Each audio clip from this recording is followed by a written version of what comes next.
নমস্কার। আপনারা দেখছেন দ্য ইন্ডিপেন্ডেন্ট বেঙ্গল। আমি শিবম। কালকে যে খবর আমাদের সামনে এসছে তা নিঃসন্দেহে ভারতের কাছে অত্যন্ত উদ্বেগজনক এক খবর।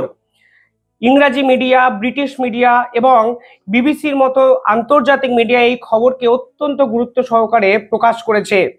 কেন ভারতের সুরক্ষার ক্ষেত্রে মোহাম্মদ ইউনেস এত বড় থ্রেট হয়ে উঠছেন তা দিনের পর দিন আপনারা বিভিন্ন ঘটনাবলী যদি পরপর সাজান তাহলে হয়তো নিজেরাই বুঝতে পারবেন। তবে কাল হয়তো মোহাম্মদ ইউনেসের সরকারের পক্ষ থেকে যে ধরনের পদক্ষেপ নেওয়া হয়েছে তা নিঃসন্দেহে ভারতকে কড়া হুঁশিয়ারি, হুমকি এবং সুরক্ষার প্রশ্নে এক বড়সড় থ্রেট হিসাবে আপনারা ভাবতেই পারেন। কালকে বাংলাদেশের জেল থেকে ছাড়া হয়েছে বিএনপির প্রাক্তন শিক্ষামন্ত্রী আব্দুস সুলেম পিন্টোকে। কে এই পিন্টো? কেন এই পিন্টোর সঙ্গে ভারতের সম্পর্ক অত্যন্ত আদায় কাজ করা একটা সম্পর্ক, এবং কিভাবে ইতিহাসে এই পিন্টো সাহেব দিনের পর দিন মন্ত্রী থাকা সত্ত্বেও ভারতকে উত্তপ্ত বা অশান্ত করার চেষ্টা করেছেন, এই সব কিছুই বলবো আজকের এই ভিডিওতে। তবে যারা এই ভিডিও দেখছেন তারা অনেকেই আমাকে বলছেন এই ভিডিওর নোটিফিকেশন আপনারা পাচ্ছেন না, তাই দয়া করে যদি আপনাদের চ্যানেলটি একটু সাবস্ক্রাইব করে পাশে থাকা বেল আইকনটি ক্লিক করেন তাহলে এরকম আন্তর্জাতিক খবর অনেক বেশি আপনারা আপডেট পেতে পারেন এবং আমাদের প্রতিবেদন আপনাদের কাছে পৌঁছে যেতে পারে। এবার বলি পিন্টু কে। দেখুন, পার্টিকুলারলি এই যে আব্দুস সুলেম পিন্টো, এ কিন্তু 2001 থেকে 2006 সালে যখন বিএনপি বাংলাদেশের ক্ষমতায় ছিল ঠিক তখন কিন্তু বাংলাদেশের এডুকেশনাল মিনিস্টার ছিলেন, অর্থাৎ শিক্ষামন্ত্রী ছিলেন। কিন্তু শিক্ষামন্ত্রী হয়ে তিনি কি করেছিলেন জানেন?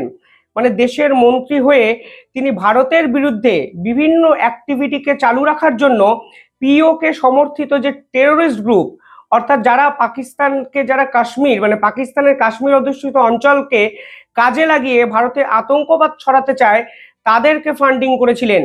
এবং তিনি কিন্তু প্রথম অবস্থায় ধরা পড়েননি। 2001 সাল থেকে 2006 সালে বাংলাদেশের রাজনীতিতে ছিল বিএনপি সরকার, আর সরকারি পদে থেকে এই ধরনের একজন প্রভাবশালী ব্যক্তিত্ব শুধুমাত্র টেররিস্টদের ফান্ডিং করেছেন তাই নয়, অনেক সরকারি ইনফরমেশন নাকি ওদেরকে পাস আউট করেছেন এবং এদেরকে অস্ত্র সার্ভিসের জন্য 100% সহায়তা করেছিলেন। অর্থাৎ সরকারি এক মন্ত্রী যিনি বিএনপির এক পদাধিকারী, তিনি দিনের পর দিন ভারতকে অশান্ত করার জন্য পিওকে টেররিস্টদের ফান্ডিং করেছেন, অস্ত্র সরবরাহ করেছেন এবং দিনের পর দিন তাদেরকে সরকারি যে ইনফরমেশন তা সরবরাহ করে ভারতবর্ষকে উত্তপ্ত করার চেষ্টা করেছেন। এবং এই সমস্ত অভিযোগগুলো যেগুলো আমি বললাম সেগুলো কিন্তু আজকে ওয়েল এস্টাবলিশড, প্রতিষ্ঠিত, এবং জেলে তাকে যেতে হয়েছিল কারণ এই সমস্ত অভিযোগ কিন্তু তার বিরুদ্ধে প্রমাণিত হয়েছিল। দীর্ঘদিন পর মানে প্রায় 2000 মানে আজকে 24-এ দাঁড়িয়ে 20 বছর পর তিনি কিন্তু জেল থেকে মুক্তি পাচ্ছেন। দেখুন, 2006 অবধি তিনি বিএনপির একটি মন্ত্রী ছিলেন। পরবর্তীকালে বাংলাদেশের ক্ষমতায় আসেন শেখ হাসিনা। যখন শেখ হাসিনা র্যালি করছিলেন তখন তার বিরুদ্ধে প্রত্যেকটি র্যালিতে গ্রেনেড হামলার মতো ভয়াবহ অভিযোগও কিন্তু করা হয়েছিল।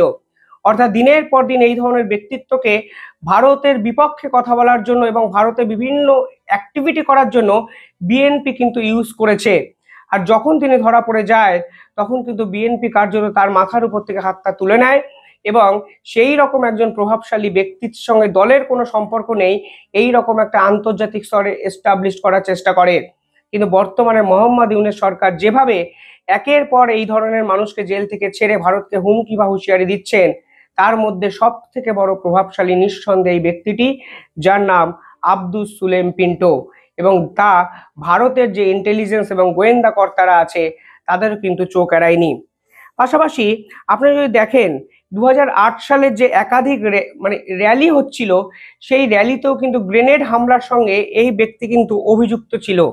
2016 সালে তার জেল হয় এবং অবশেষে 2024-এ এসে, অর্থাৎ মাত্র 8 বছর পরে এসে তাকে জেল থেকে মুক্ত করে দেয় মোহাম্মদ ইউনূস সরকার। মানে এমন একজন দাগী অপরাধীকে হঠাৎ করে কেন মুক্তি করে দিচ্ছে বা মুক্তি দেওয়া হচ্ছে তা হয়তো আপনারা সহজেই বুঝতে পারছেন। কিন্তু আমার প্রশ্ন হলো, ভারত কি সত্যি এই পুরো বিষয়গুলো নিয়ে সিরিয়াসলি ভাবছে?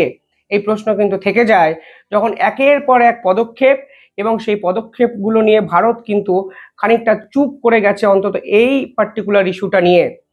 পরবর্তীকালে শেখ হাসিনা মসনদে ফিরবেন, 2025-এ ডোনাল্ড ট্রাম্প ক্ষমতায় আসবেন, এই ধরনের অনেক ইকুয়েশন, অর্থাৎ জানুয়ারি মাসের অনেক ইকুয়েশনের উপর ভারত বাংলাদেশ সম্পর্ক কিন্তু ওয়েল এস্টাবলিশড হবে কি হবে না সেই দিকে যেতে চলেছে।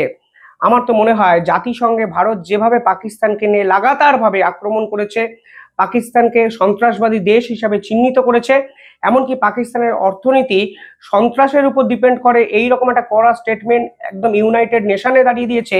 এবার বোধহয় সময় এসছে বাংলাদেশ সম্পর্কে আন্তর্জাতিক মহলে এই পার্টিকুলার ইস্যুগুলোকে রেজ করার। কারণ দিনের পর দিন একের পর এক নেতা ভারতের বিপক্ষে শুধু কথা বলেছেন তাই নয়, অফিসিয়ালি ভারতের বিপক্ষে একাধিক পরিকল্পনা করছেন, যা ভারতের সুরক্ষার ক্ষেত্রেও, সেভেন সিস্টার্সের ক্ষেত্রে, শিলিগুড়ি করিডরের ক্ষেত্রে অত্যন্ত বড় থ্রেট হয়ে যাচ্ছে। কিছুদিন আগে এই জেল থেকে যাকে ছাড়া হয়েছিল, আনসারুল্লাহ বাংলার প্রধান নেতা, তাকেও কিন্তু ইউনিট সরকার এইভাবে হঠাৎ করে কাউকে না বলে জেল থেকে ছেড়ে দেয়। আর জেল থেকে ছাড়ার পর ভারতে যেভাবে স্লিপার সেল অ্যাক্টিভেট হয়েছে, যেভাবে আসাম পুলিশের এসটিএফ একের পর এক নেতাদের চরিত্রদের ধরেছে, এরপরে ভারত এই পুরো বিষয়টা আন্তর্জাতিক মহলে নিয়ে যাবে বলে আমি অন্তত দৃঢ়ভাবে বিশ্বাস করি।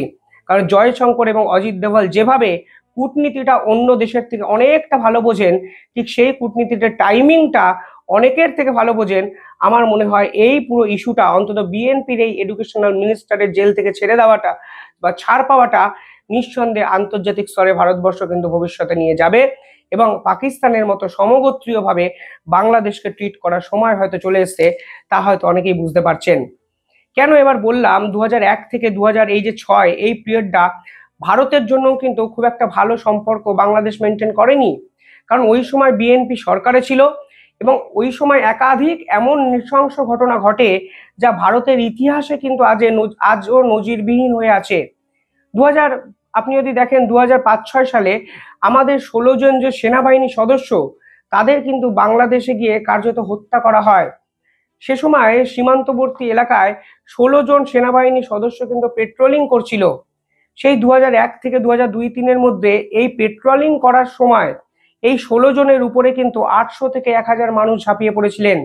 এই 800 থেকে 1000 বাংলাদেশির মধ্যে বিজেপির সদস্য ছিল, বিএনপির সমর্থক ছিল, এবং তারা কিছু মানুষকে উস্কে দিয়ে জড়ো করে 16 জন সেনাবাহিনীকে তাদের দেশে কিন্তু নিয়ে যান, এবং এই 16 জন সেনাবাহিনীকে দিনের পর দিন টর্চার করে পাথর ছুঁড়ে কার্যত মৃত্যুর মুখে ঠেলে দেন।